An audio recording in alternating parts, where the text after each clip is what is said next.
Hello, my name is John Rose, and in this video I'd like to take a closer look at what is known as the gift of evil, also known as Pandora's box. Now, in order to understand Pandora's box, we need to understand a little bit about Greek mythology. And in order to understand a little bit about Greek mythology, we have to understand a little bit about mythology. Because I think most people probably think like I used to think. I used to think mythology was just a bunch of made-up stories that ignorant people told because they didn't really know what was going on. And that, of course, that was until I started reading and read Joseph Campbell, and I understand now that myths are very profound stories that are told to pass down to the next generation. So when we read these myths, we want to try to figure out what are they trying to tell us. What's the moral of this story? And it's interesting because if you really don't have the knowledge of what's causing all of our problems, you miss the moral of most stories. But once you understand it, or if you consider it and you plug it in, you go, well, it fits, doesn't it? So let's take a closer look at Greek mythology. And in order to understand Pandora's box, we have to understand the story of Prometheus. I think everyone pretty much knows the story of Prometheus and how he stole fire from Zeus, and how that infuriated Zeus, and he punished Prometheus for stealing fire. And what he did, of course, he chained him up to this rock and had an eagle come down and eat out his liver every day. And of course, the liver grew back overnight, and he got to relive that over and over and over.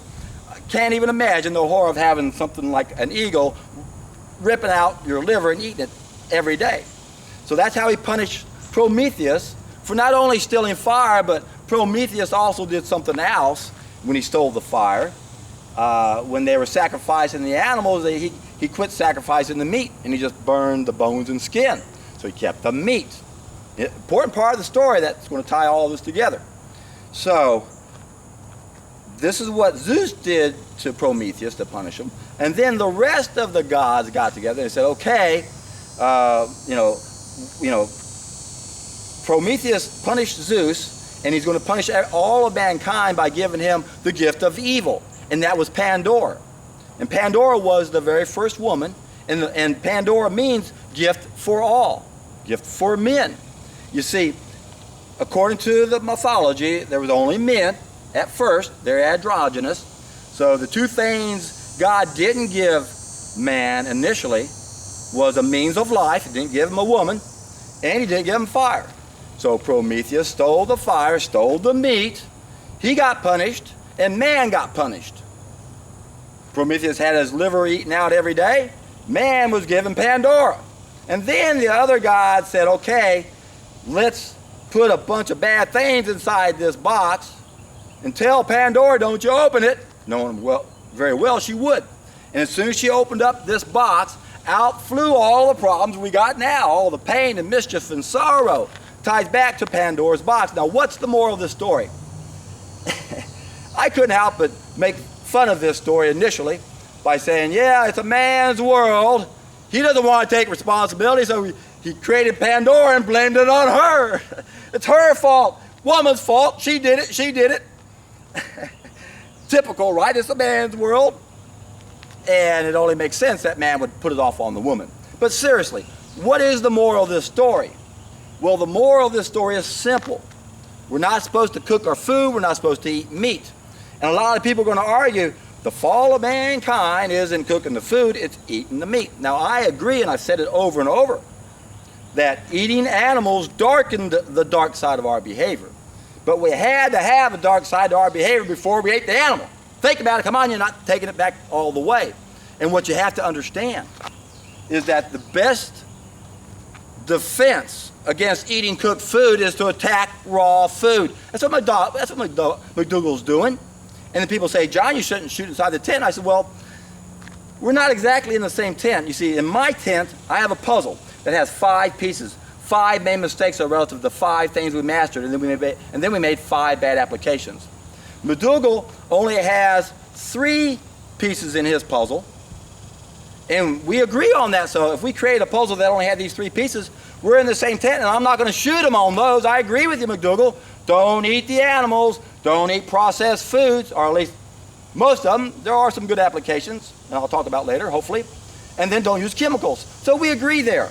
But you see the difference between me and McDougall is that McDougall has to rationalize eating cooked food, so he attacks raw food. So people are accusing me of attacking McDougall. You got it wrong, my friends. I'm defending the truth. McDougall is attacking the truth. McDougall is attacking raw food because he wants to justify eating cooked food. You see, you have to go back to the first cause. Cooking the food is what allowed us to eat the animals, it's what allowed us to eat the grains. So if we don't eat the cooked food, they can't eat the animals. So if you people really care about the animals and you really want to get us out of hell, stop cooking your food, because then you can't cook your animals. Oh, but we can't cook our grains. Exactly, don't you get it? That's why you defend it. That's why you attack raw food. And people think, oh, there's no difference between a raw diet and a starch-based diet. You have no idea what you're talking about if you make that kind of comment. You can't reverse scoliosis with a cooked food diet. You can't reverse most of our problems on a cooked food diet. You can get rid of a lot of them. The warning signs disappear. It doesn't mean you're healthy. You still have a latent disease just waiting to manifest. So, what is the moral of Prometheus and Pandora's box? It's simple. Don't take the things you master and apply it to the things you need. Fire, amazing thing. It's the first main thing we mastered. And there are great applications that came from it. This ties back into the story I told yesterday about the Sumerian god of wisdom, warning us about civilization. Well, civilization wasn't really civilization. What they're referring to is when we started cooking our food. That is how we opted out of nature.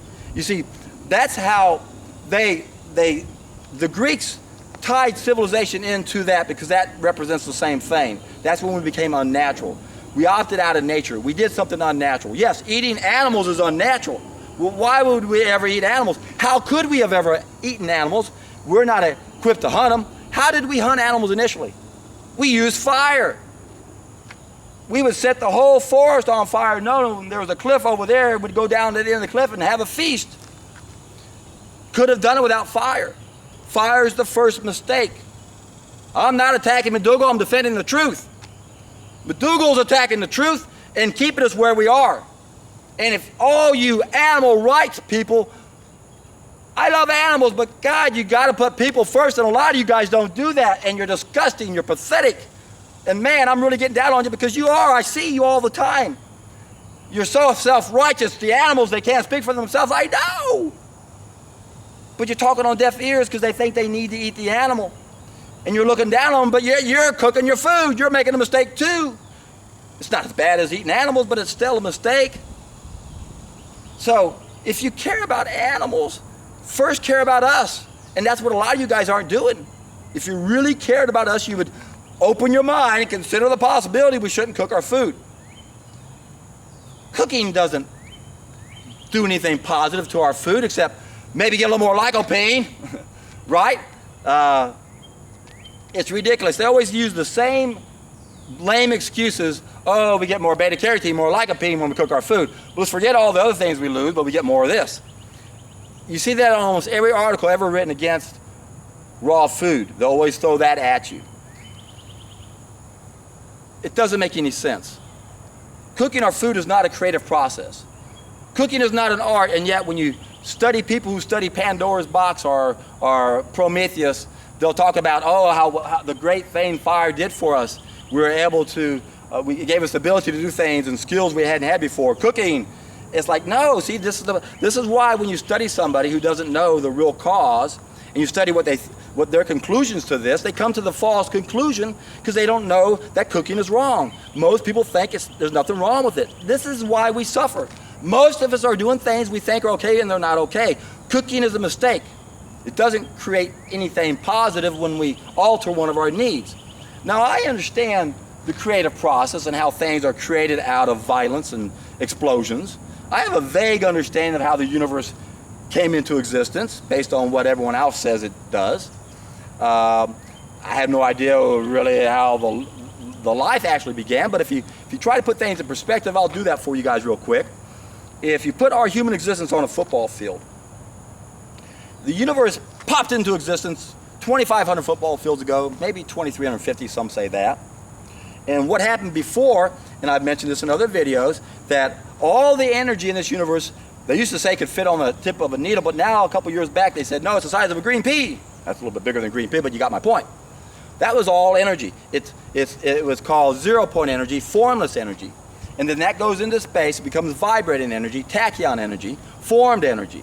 And that's what we see everywhere around us. So everything we see is nothing but a little bit of that green speck with a bunch of empty space. It's vibrating energy.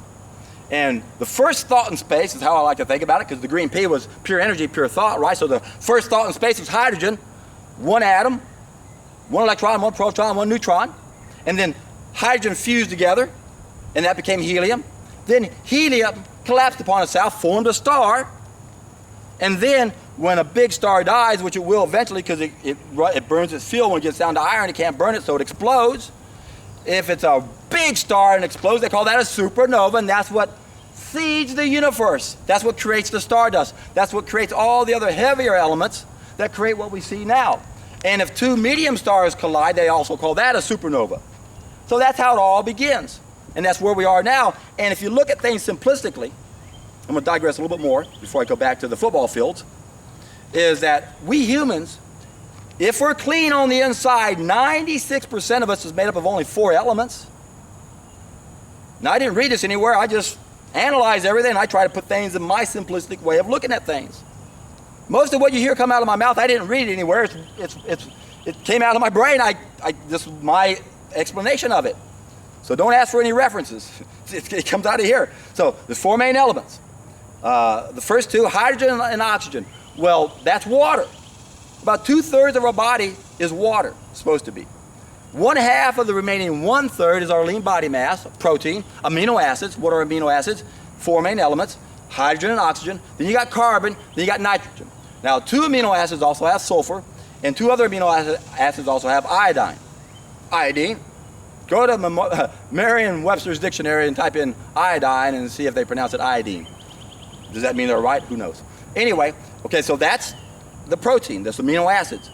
Then, if we look at all of our components of weight, we got the water, we got the lean body mass, and then we also have 2 forms of energy. We have fat and carbohydrates. Carbohydrate fuel tank is very small, and it's made up of what? Hydrogen, oxygen, and carbon. Very small fuel tank, we got to protect it, make sure it doesn't empty. Then we got a real big fuel tank, a fat fuel tank. What's it made up of? Hydrogen, oxygen, and carbon. So as you can see, 96% of our body is made up of these 4 main elements. The other 4% represents our minerals. And someone my size might have about 5 pounds of minerals inside of us. So it's really simple. We're stardust, we're made from the stars, and now how did life begin? Well, let's go back to the football field. If we put our human existence on a football field where we represent 100 yards, and 1 yard, for people who don't live in America, is made up of 3 feet. Each foot has 12 inches in it. So a yard is not quite a meter, but I like to use 100 yards for several reasons. Because we can then convert it to percentages. And then it just happens to fit mathematically. I love things that fit mathematically. When you look at how old our species is and how many feet are in there, it all fits, and I can remember numbers easy. So that's, I do things for a reason. So we can put the human existence on a football field. The universe popped into existence, remember, 2,500, 2,350 football fields ago. The Earth popped into existence about 750 football fields ago. The first life on this planet, supposedly, was in the ocean in the form of a prokaryotic cell, a single-stranded DNA, and it reproduced by cutting in half, bacteria. That was 500 football fields ago. Then the first life on land was fungus, and that is a eukaryotic cell, meaning that it's not a single-stranded DNA anymore. Now we have a nucleus that can store information and pass it on. And that was 217 football fields ago, and I think this is interesting to ponder. Because these guys have been around 217 times longer than we have. And it's interesting how we can have candida or other fungus in our body that can make us eat food to feed it. It makes you really wonder, are we the ones that are the superior beings, or do we have really intelligent things inside of us using us as vehicles? A funny thought. So that was the fungus, 217 football fields ago. Then how about plants? 117 football fields ago. 100 football fields later, finally we get some plants on the scene. And then 17 football fields later, or 100 football fields ago is when we had first animals. Then the humans came along 1 football field ago. We went about 2/3 into our existence, about 2 million years ago, and that's when our brains nearly doubled in size. That's the first of 11 main events that drastically changed the fate of mankind. And then we went another 1.2 million years, another 20 yards on this football field, down to around the 87-yard line if we round up. And that's when we finally mastered the first thing we ever mastered. That's when Prometheus stole fire from Zeus. That was on the 87-yard line approximately. And then we went another 12 yards or so, about 37,000 generations before we made a bad application. And this is what we have to understand, is with all new knowledge comes the potential for evil whenever we make a bad application. Whenever we apply to something we need, we did that. We applied the fire to our food, it altered the food. We lose half the biological value of protein, come on. It does it good. Cooking does food good. We lose half the biological value of protein. We lose 100% of the enzymes, 100% of the biophotons. That is why we're disconnected. That's the fall of mankind. 30 to 70% of the vitamins, up to 40% of the minerals if we throw the water out. The carbohydrates caramelize, become carcinogenic. We all know that cooked fats are carcinogenic. And now we're saying that we lose half the protein. So cooking doesn't make our food better, it makes it worse. And that didn't happen until the 1-yard line. We went 12 more yards. Remember, 67-yard line approximately, 87-yard line, 12 more yards, and then all of a sudden on the 1-yard line, 99% into our existence, we finally started consistently cooking our food. Now remember, that 1 yard has 3 feet. And we went another 6 inches on this football field down to the 2.5 foot line. That's when we started consistently eating animals. Now we ate them a long time ago, way back on the 83-yard line, but not consistently. Why? Because we hadn't mastered fire yet. Once we mastered fire, we could eat the animals. If you don't want people to eat the animals, stop cooking your food. Go back to the first cause.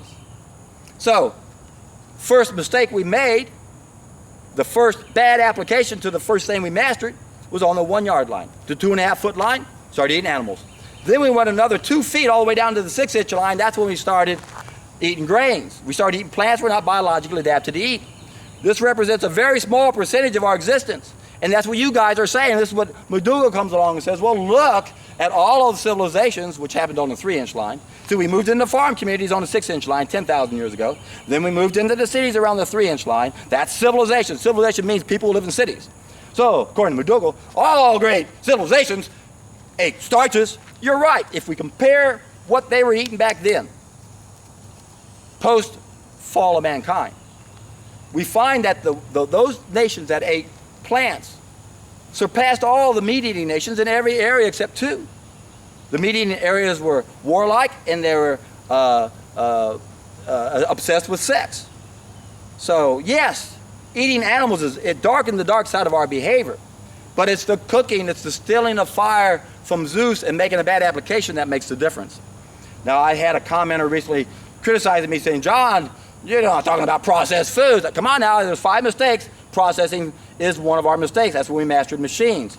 But not everything we do is a bad application. There's a lot of good applications to fire. If it wasn't for fire, my God, could we not look out into the heavens or the stars? Could we never made a telescope by using glass? Fire did a lot of great things. There's a lot of great applications. So, and I realize this is a legitimate complaint. Well, wait a second, John, you said juice fasting corrects all 5 mistakes. You're still processing your food. It's a good application.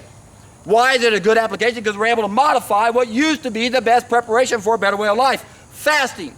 It's the first step, Tolstoy said, we must do to gain back self-control, self-renunciation. Of all of our virtues, it begins with self-control. Most of us are eating animals, so how do you avoid that? You go on a fast. Can't do that anymore because of the chemical revolution, the 5th thing we mastered. So that's where the juice fast comes into play. I put down a link down below in the description box for those new to this.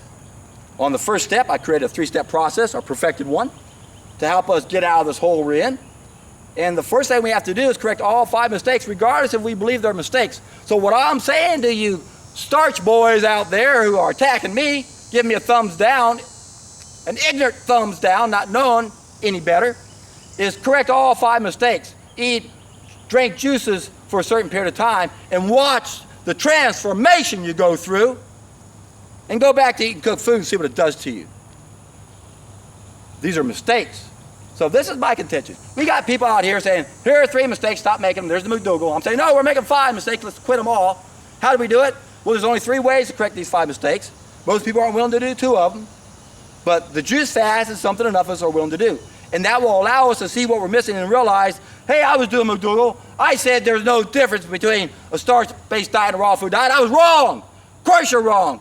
People who say that have never been raw for any length of time. You don't know. Condemnation without investigation is the height of ignorance.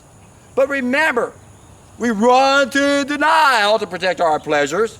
We're always looking for excuses and a way out to still do our drug of choice. Cooking is the hardest addiction to break, and the fact that you guys can't admit it proves it. The fact that most people fail when they try to go to raw food proves it. It's hard to break away from this spell. Remember what Plato said. Whatever deceives men seems to produce a magical enchantment. Sure, eating meat puts us under a spell. We're under the influence of the taste of meat, as Buddha would say. But we're also under the influence of the devil, or of evil. Now remember, evil was a word they used long ago to help us understand what not to do. It's the opposite of life, L-I-V-E. Live, L-I-V-E. The opposite, E-V-I-L. It's evil, the gift of evil, Pandora. Eating animals, yes. Eating cooked food, you bet. That's the key, my friend. So,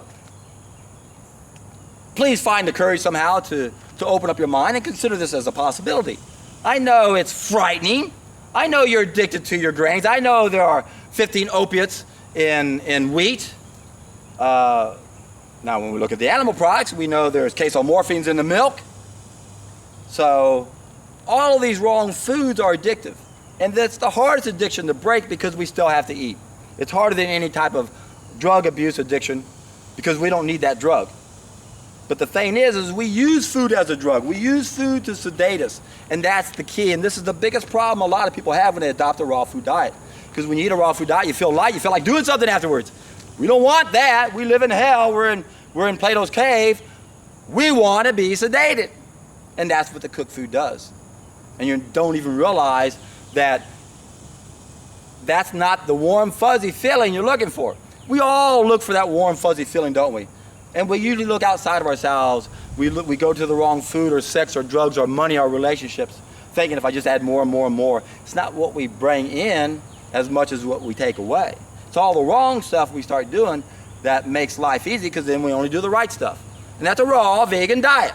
And all the rest of you people are in denial. And all I'm asking you to do is just test an idea as time has come. All you have to lose is a serpent that's within you. All you have to lose is a limited 5 sense reality. Because then you're going to have 6 senses. And you're going to come to your senses. And you realize that man's been right all along. I've been deluding myself, rationalizing, intellectualizing, generalizing, minimizing, blaming everyone but myself. And we are the enemy. That's the whole idea behind Plato's cave. When you go back down into Plato's cave to have people look into the fire to be enlightened, people don't want to know they're the enemy. When you look into the fire in Plato's cave, you're looking in the mirror. You are the reason why we suffer if you're eating cooked food. You are part of the problem.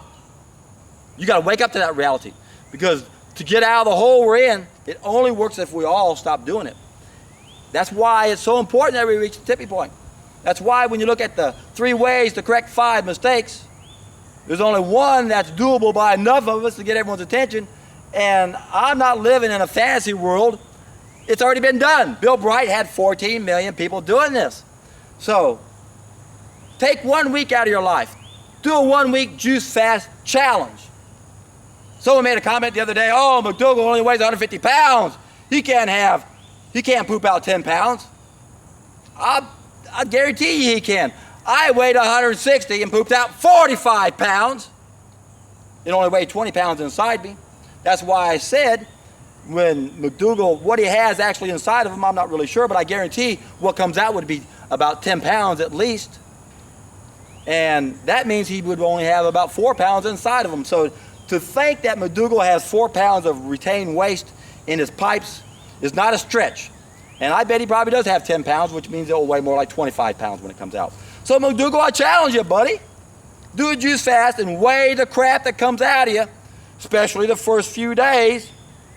Get a scale that measures your water percentage, because you're going to scream, I'm just losing water. No, watch the water percentage go up. Watch the shit come out. And I will finally have the proof that proves you're a shithead. We're all shitheads. All of us are full of shit, and we're disconnected. We're lacking the light. And I don't like to use that 4-letter word unless it really means something. In this case, it means something. We are literally full of fecal matter. I know, because I had a 45-pound filthy cesspool come out of me, and getting rid of it was the most exciting thing I've ever done in my life. I guarantee you, there's a reason why I say over and over and over, when you do this, you're in for a treat.